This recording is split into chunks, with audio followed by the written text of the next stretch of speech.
potong di bagian selatan dari Milta Power, ini harusnya akan bergerak setidaknya ke arah utara sedikit dari Primors. Oleh karenanya tim-tim yang menuju ke arah bagian atas butuh effort lebih.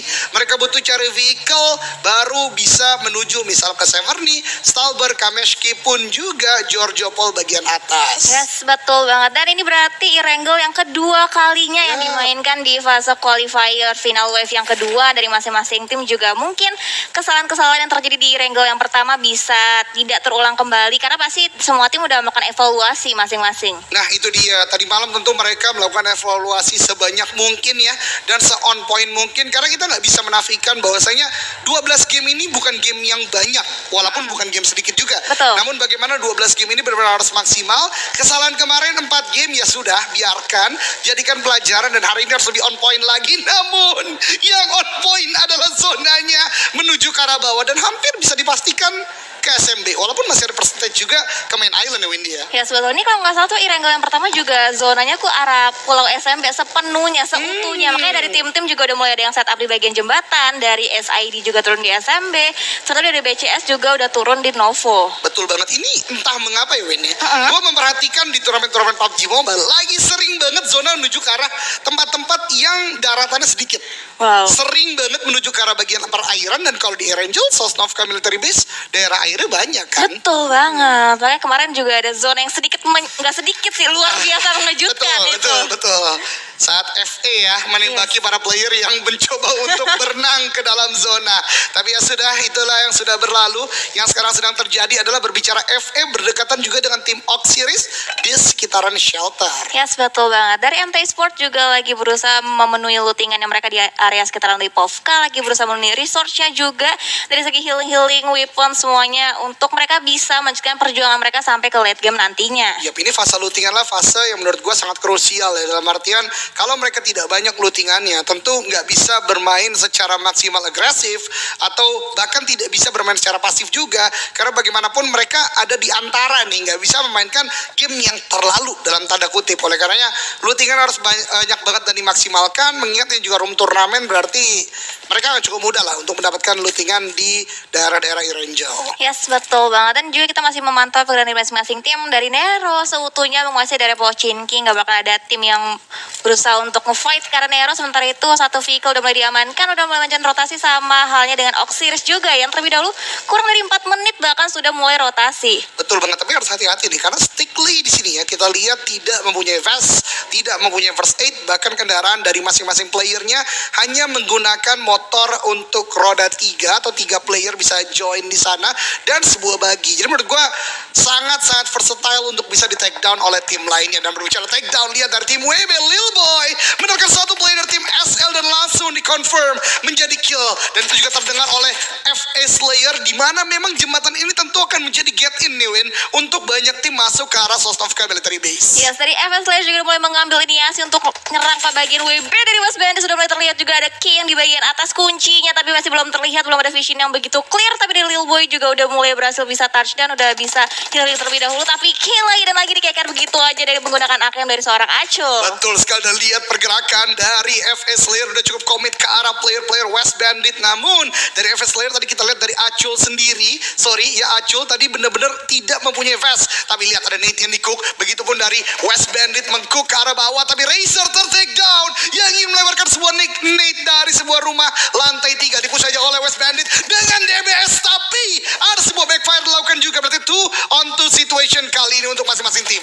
Oke, trading terjadi satu sama lain, tapi dari punggawa dari FS Slayer juga sisain satu player. Ini benar-benar menjadi malapetaka banget untuk FS Slayer, berusaha untuk counter balik, dan akhirnya Acul berhasil bisa men-take down satu player dan juga berhasil bisa dibangkitkan dari seorang Razer. Sementara itu dari seorang Dani juga masih bersembunyi, belum ada inisiasi untuk langsung nge-push ke area compound yang tepatnya oleh 2 player dari FS Slayers. Betul sekali, namun lihat seperti Acul udah mengetahui di manakah player dari West Bandit lainnya.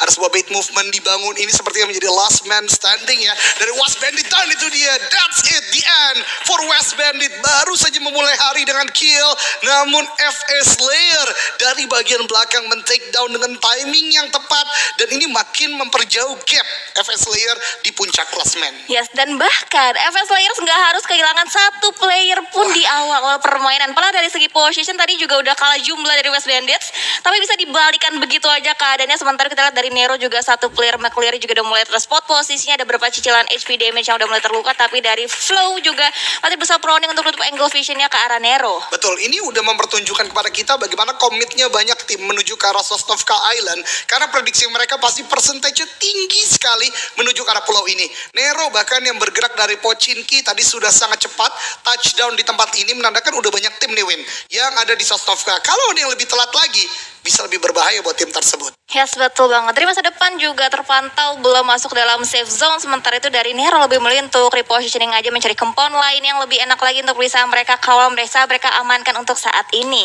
Ya penting sekali mempunyai compound kali ini di zona-zona awalnya ketimbang mencoba untuk menjaga-jaga jembatan, karena pemikirannya adalah tadi tentu banyak tim yang akan berpendapat masuk ke arah Sosnovka Island, dan ketika semua tim itu sama pendapatnya pasti early fight bisa terjadi sebagaimana tadi West Bandit dan juga FS Layers. Yes, betul. Dan satu player dari Cute juga masih terpantau di area sekitar Novo, karena emang circle-nya mengarah ke pulau mereka ya kan. Jadi belum perlu untuk melakukan rotasi, tapi sisi lain juga dari BCS tim dari last terlebih dahulu justru seorang diri meninggalkan 3 rekan lainnya mengamankan daerah sekitaran cekungan yang emang enak banget di jembatannya. Yap, setuju sama Windy, ini awareness yang dibangun oleh tim BCS sudah sangat baik ya. Terlebih mereka menjaga di bagian jembatan kanan, membiarkan beberapa teammate-nya untuk memaksimalkan loot lagi di bagian Novo Repnoye untuk mendapatkan mungkin healing, peluru atau apapun itu yang dibutuhkan untuk sampai ke late game nantinya, dan tidak mengurangi awareness mereka untuk tetap mengirimkan setidaknya satu player di depan sana untuk menjaga jalur repositioning mereka. Oke, dari BCS juga udah mulai touchdown, bahkan berusaha regroup dengan satu player terlebih dahulu mengamankan satu buah spot yang benar-benar enak banget, choke point yang enak. Tapi sementara itu kita lihat ada splash damage yang menumbangkan 2 player bahkan dari MT Esports. Oh my god, ini MT terkena dari Oxeris, menandakan berarti pergerakan dari bagian tengah main island yang mencoba untuk menuju ke arah bagian Sosnovka. Namun pergerakan yang tidak baik juga sedang dibangun oleh FS Layer, di mana vehicle mereka satu demi satu turun ke arah jembatan karena memang sudah dijaga oleh BCS sedia awal tadi. Wix dan kawan-kawan udah mulai turun, namun Acul masih cukup kuat di bagian atas sana, mungkin untuk menjadi informan juga nih di manakah player-player BCS lainnya. Yes, dan kita akan lihat mampukah BCS bisa menghentikan langkah dari FS Layers untuk bisa touchdown ke dalam safe zone. Sementara dia seorang Acul juga udah mulai mengambil inisiasi dengan memutari daerah yang dimana menghindari fight dengan BCS. Sementara kita lihat pergerakan dari BCS, mereka split position yang begitu jauh karena informasi pasti udah banyak yang masuk ke last, jadi informasinya harus menjaga bagian yang berbeda juga tentunya untuk menghadang jalur yang ditempuh oleh FS Layers. Setuju banget sama Windy. Bahkan dari FS Layer di sini adalah ketika kita berbicara BCS, awareness-nya tinggi. Mereka pun menurut gua map awareness-nya bahkan map kontrolnya juga sangat baik dari FE, di mana mereka tidak mengorbankan seluruh vehicle-nya. Masih punya satu kup RB, masih cukup baik untuk bagian zona pertama ini untuk mengirimkan setidaknya 2 player untuk menuju ke tempat yang lebih aman. Namun kalau kita lihat dari lootingannya ini belum terlalu maksimal karena mereka tadi bergerak ke arah bagian shelter dan cepat sekali bergerak ke arah Sosnovka. First aid nggak punya, medkit nggak punya, bahkan hanya energy drink untuk seorang Papoy. Kita lihat bagaimana gameplay yang akan dibangun oleh FS Layer sementara waktu. Yes, betul banget. Mereka dari segi resource itu kurang banget karena mereka juga baru aja kelar fight tadi di early game. Sementara itu kita lihat pergerakan dari Twix juga masih berusaha untuk mencari informasi yang lebih jauh lagi. Vehicle juga mulai naikin, masih berusaha mendapatkan momentum untuk bisa menghindari fight dengan BCS atau malah bahkan langsung nge-contest. Bisa jadi ya, karena masih saling mengamati nih satu sama lain. Namun yang berbahaya adalah tadi zona kedua udah pop out dan ternyata fix menuju ke arah bagian Sosnovka. Namun dia tembakan dari Razer dan kawan-kawan dari FE cukup komit ke arah player dari BCS. Belum ada knockout yang terjadi, menandakan hanya trade damage aja. Kalau buat BCS menurut gue bisa untuk melakukan healing. Namun yang berbahaya adalah bagi FS Layer karena sedari awal kita lihat mereka kurang sekali dari healing prompt-nya. Yes, betul banget. Dari Last juga sepertinya pengen repositioning, mencari vision yang lebih luas lagi untuk bisa men-take down satu demi satu player dari FS Layers. Tapi seperti dari His Boy juga akan nge-follow up pergerakan dari rekan-rekan 2 player lain di tim BCS. Tapi dari FS Layers juga masih terjebak di bagian bawah jembatan, belum ada pergerakan yang bisa leluasa dilakukan. Tapi di sisi lainnya juga Erdita dapat yang satu penuh ke arah LXB. Yap, Erdita LXB sepertinya di jembatan yang lainnya. Karena tadi kita lihat banyak sekali tim yang mencoba untuk masuk ke dalam zona. Kali ini FS Slayer udah cukup low HP dengan seorang Cheese Boys. Cheesy shot dengan DP 28-nya. Benar-benar memberikan damage yang cukup banyak. Namun sepertinya belum ada call push yang akan dilakukan. Mengingat belum ada knockout yang terjadi. Sementara di military base, Nero ternyata berhasil untuk touchdown. Dan ada tim Ace yang berdekatan dengan mereka. Yes, benar banget. Fight SMB antara Ace Eye dan juga Nero belum pecah juga. Masih hanya saling men-trading damage satu sama lain. Dan kita lihat juga posisinya dari TP dan juga MT Esport. Juga mereka masih butuh waktu untuk bisa masuk dalam safe zone. Lemparan smoke juga untuk menutupi vision ke arah musuh. Untuk bisa memperaman lagi vehicle dari Nero. Yap, betul sekali. Untuk Nero sendiri masih cukup aman. Namun, kalau kita perhatikan dari SID yang memang melakukan looting di awal drop ke arah military base, memperlihatkan bagian-bagian pergudangannya, bahkan tadi rumah letter U-nya, ini udah nggak ada sama sekali lootingan yang berharga, bisa gue katakan ya, bisa di loot oleh tim Nero. Kita berpindah terlebih dahulu bagaimana smoke dibangun oleh seorang Calagi untuk tidak ter-take down dari player-player yang ada di depannya. Penjemputan sudah berhasil dilakukan dan sepertinya repositioning lebih on point, lebih wise decision untuk kedua belah pihak. Yes, dan sepertinya threat kill terjadi antara LXB dan juga Erdita. Tapi kita berpindah dulu ke fight yang terjadi antara FS Slayer dan juga Flory. Justru main ketemu terlebih dahulu. Kita lihat dari seorang Razer dapetin 2 knock begitu aja. Dan juga Static. Ada low banget HP tapi masih bisa meng-counter spray-nya ke depan. Tapi dari seorang Twitch juga masih bisa nge-backup. Sonic bener-bener terpress banget posisinya. Bakal langsung kelok begitu aja. Sonic bangkit hampir men-take down satu player dari Twix. Tapi akhirnya backup play juga dari seorang Twix. Dan akhirnya berhasil bisa menumbangkan semua player dari Flory. What a play dari FS Slayers. Not only one, bahkan 2 tim pertama yang dipulangkan ke lobby adalah berkat usaha dari FS Slayer.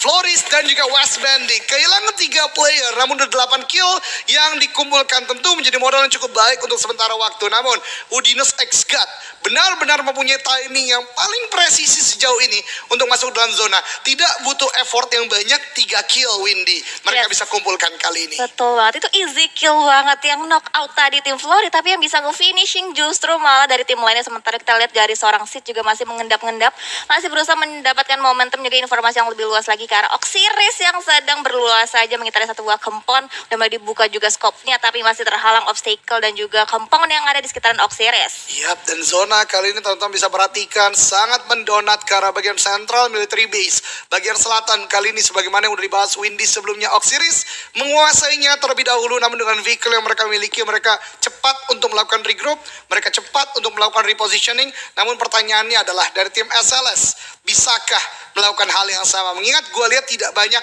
vehicle yang mereka miliki, bahkan tidak ada sama sekali untuk seorang Slit atau Sid di sana. Jadi harus benar-benar cepat untuk melakukan atau mengambil sebuah keputusan sementara waktu. Ya, sebanyak juga tim yang udah mulai mengamankan bagian bibir circle saat ini, seperti contohnya dari The Pillars for Carry Hard juga yang udah mulai touchdown. Satu buah bagi juga bisa dimanfaatkan. Sementara seorang Krugers juga justru malah berusaha untuk mendapatkan informasi yang lebih jauh lagi mengenai tim-tim yang belum masuk ke dalam circle selanjutnya. Scope jadi mulai buka, tapi terlebih dahulu untuk mengisi resource dari bahan bakar mesinnya dulu. Yap, dan sneaky play kali ini oleh Acul. FS Slayer dia tidak mempunyai healing prom sama sekali. Mungkin harapan besarnya adalah melakukan loot ke arah teman-temannya atau dari tim Floris yang atau Flory yang tadi udah ter-take down, akan dicoba untuk loot terlebih dahulu. Namun aerial view kita calm before the storm. Military base memang masih luas untuk didiami oleh banyak tim. Namun lihat dari seorang Nats dengan senjatanya kali ini udah mulai scope ke arah depan. Mosin Nagan menjadi pilihan yang cukup baik untuk bolt action. Namun tidak boleh terlalu terburu-buru karena ternyata ada pergerakan Oxiris juga tadi di bagian belakang. Jadi lebih memilih untuk giving the information, memberikan intel ke arah teman-temannya. Dan lihat, dia lebih memilih untuk repositioning lagi. Namun FS Slayer, Acul ternyata masih cukup garang, masih cukup mau memberikan kill point bagi teman-temannya. 1 kill lagi didapatkan, 9 kill kali ini untuk tim FS Slayers. Wow, luar biasa pertarungan yang ditujukan oleh FS Slayer. Mereka nggak henti-hentinya fight walaupun tersisa 1 member, tapi masih bisa bersikap dengan agresif. Dari Nero dan juga Erdita udah mulai terspot juga. Mereka mengamankan bagian yang berbeda di area sekitaran SMB. Banyak terjadi sharing kempon, karena kempon-kempon di SMB tuh lumayan banyak ya kak. Betul, banyak sekali dan bisa dimaksimalkan mengingat zona memang berpihak sekali untuk military base. Dan Nero, sebagaimana Windy ucapkan tadi, benar-benar holding aja. Gue lihat Mambo tidak melakukan healing, dalam artian berarti terbatas healing yang dimilikinya, mungkin bandage akan coba digunakan. Tinggal menunggu waktu nih, apakah Nero yang akan menyambut atau justru disambut. Namun dari tim MD kembali lagi bertemu malapetaka baru. BCS yang tadi sedianya udah di depan dari FS Layer mencoba menembaki ke arah bagian depan, udah cukup low HP. Linux akan mencoba untuk bergerak, masih bisa seperti touchdown masuk ke dalam zona.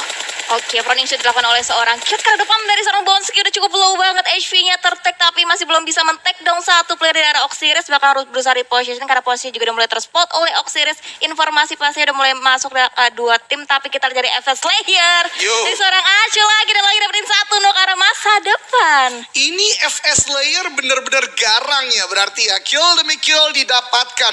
Namun yang berbahaya adalah tidak hanya FS Layer, teman-teman bisa perhatikan dari bagian kanan peta. Ini dijaga ketat oleh BCS, dijaga ketat oleh Oxiris, menandakan akan sangat sulit untuk mencoba masuk dari bagian kanan.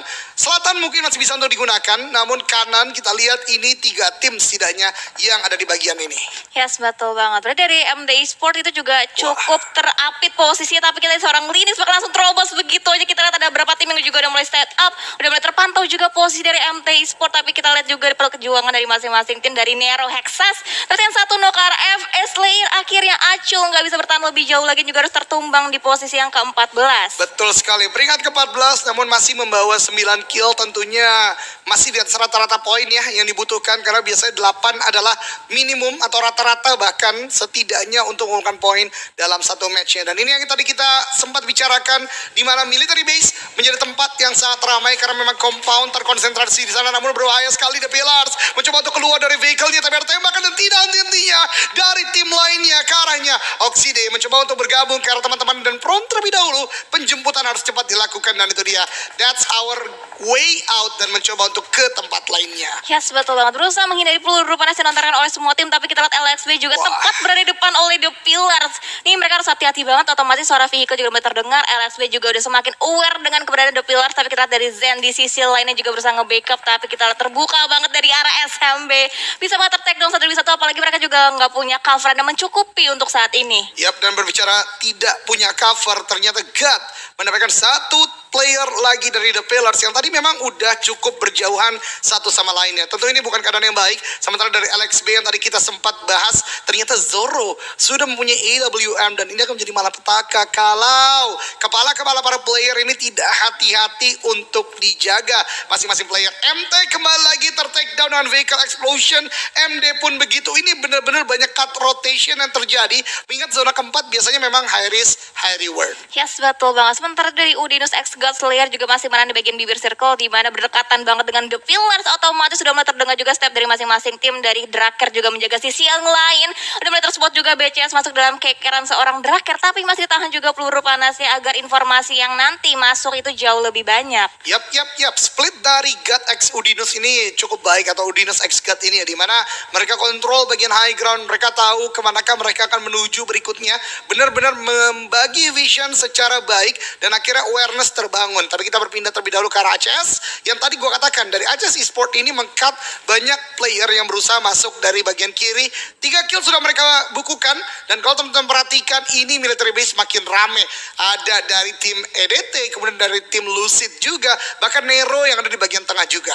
Yes, betul banget. Dari Steps ZX juga masih berusaha untuk berhati-hati, karena dari Lucid juga udah mulai melihat pergerakan mereka, tapi justru malah open fire terlebih dahulu ditembakkan oleh seorang Steps ZX. Tapi harus proning terlebih dahulu karena terima beberapa cicilan damage juga. Trading damage saling terjadi satu sama lain. Dari Lucid Vicious juga terus memberikan suppressing fire samahan dengan ACS ke Lucid Vicious. Yap, zona keempat sementara yang menutup ke arah zona kelima. Kita akan melihat ke arah manakah zona, dan ternyata this is disaster. Ini benar-benar bencana untuk para player yang bergerak dari bagian selatan, karena teman-teman perhatikan menuju ke arah bagian utara, ke arah bagian open field yang benar-benar udah dikontrol oleh beberapa tim juga. Tentu akan menjadi perjalanan cukup berdarah bagi para tim, termasuk ACS Esport yang bergerak dari bagian selatan cenderung ke arah kiri. Yes, betul banget. Controlling area itu penting banget, dan juga momentum nih. Mereka tuh hanya ada 2 pilihan, pengen langsung buru-buru menjadi tim yang pertama masuk dalam circle, atau menjadi tim yang paling terakhir untuk masuk dalam circle selanjutnya. Ya, betul banget sama Windy tadi ya. Benar-benar momentum sekarang harus dimainkan. Either tadi sebagaimana yang diucapkan Windy, atau setidaknya mereka benar-benar komit sedari awal. Namun sepertinya kali ini kita lihat masih ada pergerakan yang cukup terbata-bata, dalam artian tidak seluruhnya komit, tapi tidak untuk kasus Oxiris, di mana mereka bergerak dari bagian kanan mencoba untuk mendobrak pertahanan Udinus X God, di mana satu orang udah dipulangkan keluar lobby misalkan 2 orang karena memang tadi tinggal 3 player dari Udinese X-God.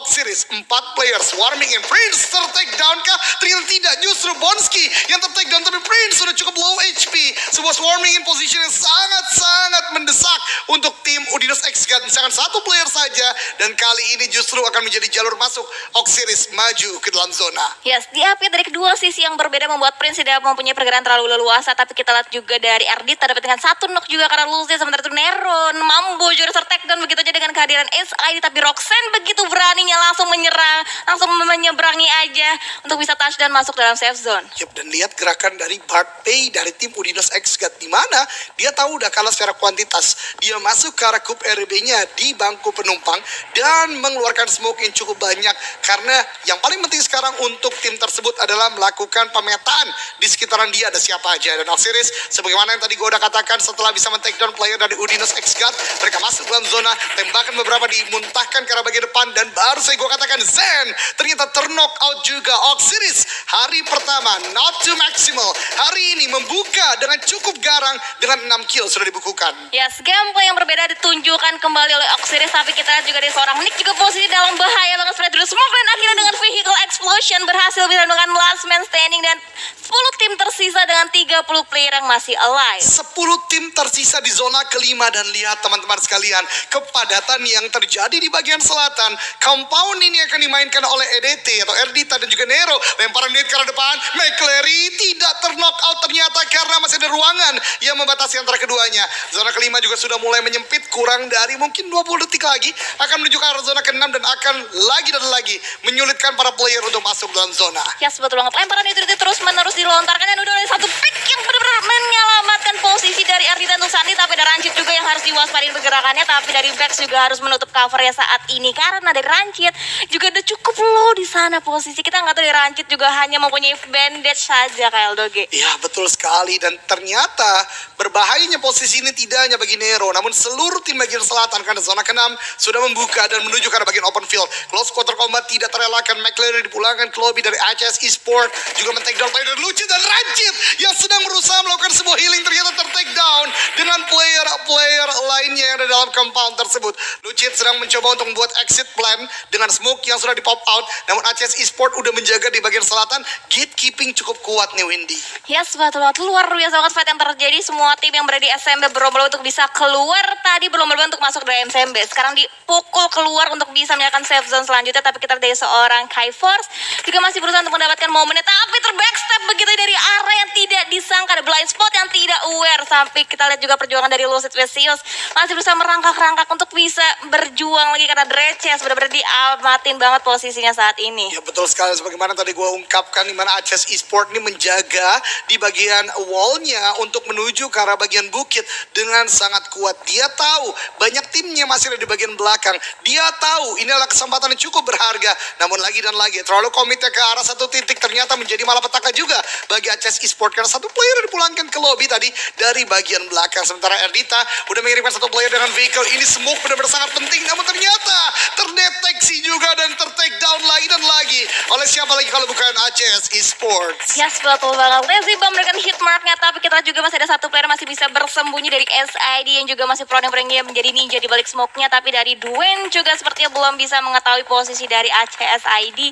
Kita di sini juga masih berusaha untuk ACS running shoot dilakukan oleh seorang Ace ID Venom. Mata tajamnya berhasil menemukan satu player dari ACS, dan kita lihat juga dari seorang Venom harus bisa kembali menutup coverannya. Tapi dari Lezibam sepertinya nggak bakal bisa di-revive, bahkan biarkan bleeding out aja untuk saat ini. Betul banget, ini dari ACS Esport dan juga Ace ID hanya misalkan satu player saja, keduanya harus ada revive yang coba dibangun. Tapi Nate tadi udah di-cook, lemparkan ke arah bagian depan, tapi Zimsi ternyata terkena splash damage yang ternyata awalnya hanya predik justru memberikan sebuah hasil yang cukup maksimal. Namun di bagian atas BCS menjaga pergerakan dari All Series. Kita lihat dua sudah tumbang, misalkan satu player saja. 3 tim tersisa teman-teman sekalian di game yang pertama. 4 tim yang tersisa di zona-zona akhir game yang pertama kali ini. Yes, dan dari BCS tim juga masih utuh dengan 4 player mereka. Kita lihat spread out yang dilakukan oleh tim BCS. Kita dari The Pillar juga udah mulai terhimpit, dan The Pillar yang tadi kita bilang posisi yang gak enak tapi masih bisa survive sampai ke top 4. Betul sekali, dan bahkan kali ini mencoba untuk cut pergerakan dari Ace ID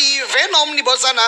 Terkena tembakannya cukup banyak tapi belum memberikan sebuah knockout. Zona sementara yang mendorong, dan lagi-lagi zona tidak berpihak ke arah manapun. Ini benar-benar menuju ke arah dalam bagian open field. Walaupun memang bisa gue katakan mungkin yang paling cepat bisa masuk adalah BCS. Yes, dan Oxiris juga harus terhenti langkahnya di posisi yang keempat, sementara dalam lemparan util yang begitu jauh, tapi sayangnya belum berhasil bisa menjangkau salah satu player dari tim BCS, tapi justru lemparan smoke-nya juga untuk menutup vision dari seorang XZL untuk bisa masuk lagi dalam circle selanjutnya. Dari seorang Les juga proning-proning kedatangan tamu dari The Pillars, sudah mulai turun dari vehicle-nya, dari seorang Oxy dia udah mulai terdengar juga, tapi dari seorang Les berusaha untuk menghabisi pergerakan dari The Pillars. Ini The Pillars sudah kalah secara kuantitas, tentu mereka bermain se-safe dan juga se-smart mungkin. Mereka tidak mau terlalu open untuk melakukan sebuah fight. Begitupun satu player terakhir dari Ace ID Venom di bawah sana. Las masih mencoba melakukan prone yang cukup berbahaya, tapi dari Chap Boy di sini masih menjaga juga pergerakan dari Venom yang sebentarnya terkikis oleh zona. Venom akankah melakukan healing atau memaksakan untuk melakukan sebuah repositioning?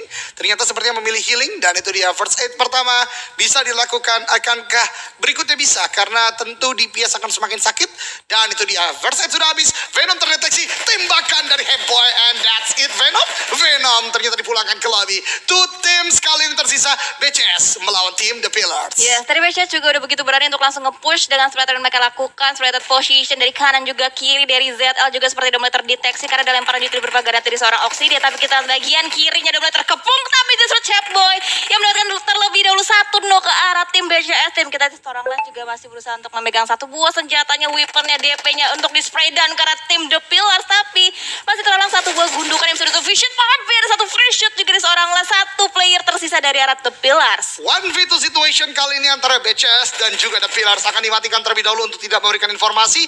Revive dilakukan, and this is what I like. Benar-benar tidak ingin mengambil resiko, dan The Pillars sepertinya cukup kelimpungan kali ini karena timingnya ternyata akan maju ke bagian depan. Revive masih dilakukan, ada sebuah predict shot, tidak memberikan sebuah knockout terlebih dahulu. 3 udah aktif, 4 bahkan maju ke depan bersamaan, and that's it. Winner chicken dinner untuk tim BCS. Ya, selamat sekali lagi untuk tim BCS berhasil bisa mengamankan WWCD kita di match yang kelima pada hari ini. Betul sekali, dan kalau kita lihat kemarin BCS ada di peringkat ke-11. 11. Dengan winner chicken dinner ini tentu akan menjadi boosting point yang luar biasa untuk mereka untuk menuju setidaknya top 8 sementara waktu. Yes, betul. Karena selisih poin dari masing-masing tim juga itu jaraknya nggak berjauhan, deket.